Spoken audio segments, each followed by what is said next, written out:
Hey, welcome back to the Landbar School of Mines. Now in this video, we're going to be discussing what is a support, resistance, and trend line, better known as an SRT. SRTs are another way for traders to be able to start trading price action inside of the market. Now SRTs create points where the market can potentially react or reverse, giving traders insight to what is going to be happening in the market. So now, before I begin to explain this about how to draw support, resistance, and trend lines, let's focus on the psychology first. So let's start with support and resistance. Now, a support is like an acting floor. We'll get started at the low point right here in the market. We're going to highlight this low point and then drag out this invisible line right here to the future. Now, what this is basically serving as is serving as a floor, stating that any time price comes back to this imaginary line, price may have a reaction and come back up.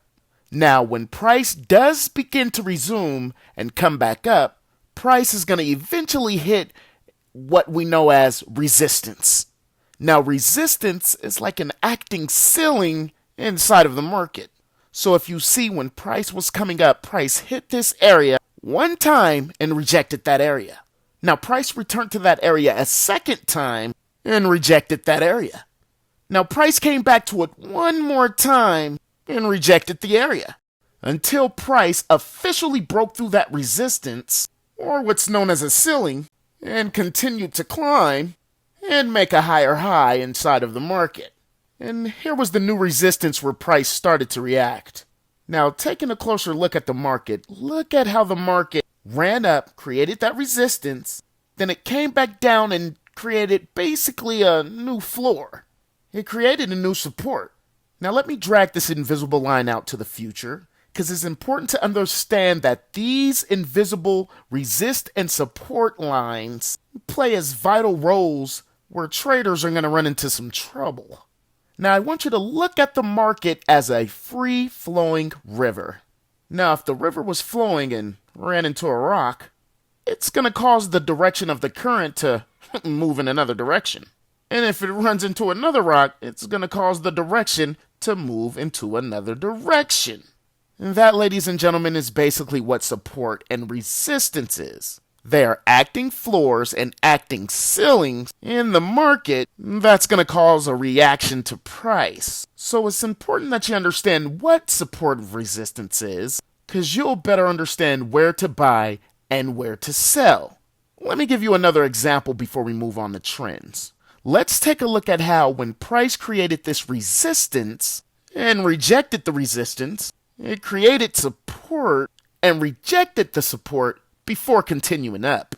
Now, what was once resistance, as you see here to the left, if we take a look over here to the right, then became the new acting support. See, this invisible line became a new acting support. Now, when price continued up and found a new price resistance, it started to come back down and found a new support. Now, do you see how this support was also this previous resistance? So support and resistance is one and the same. They are just invisible lines that you can drag out once they are created by price reacting to these zones, giving us readings to be able to see again where to buy and where to sell. This is very important when it comes to price action trading. Look at how when price came back up to resistance, and we move this resistance line over, it then became a new support in this area before finally breaking through. Price came back up, and now we're here at a new resistance, which also acted as a future resistance for price. So if we take a quick look and just look at support and resistance like a house, whereas price is coming up and down in an uptrending motion, these support and resistance lines are showing traders the best areas to buy and sell before the market starts to reverse and create these downtrends. Now let's move on over to trend lines. Trend lines are what carries price in the upward or downward trends inside of the market. As we can clearly see, the market is creating this uptrend formation of higher highs and higher lows.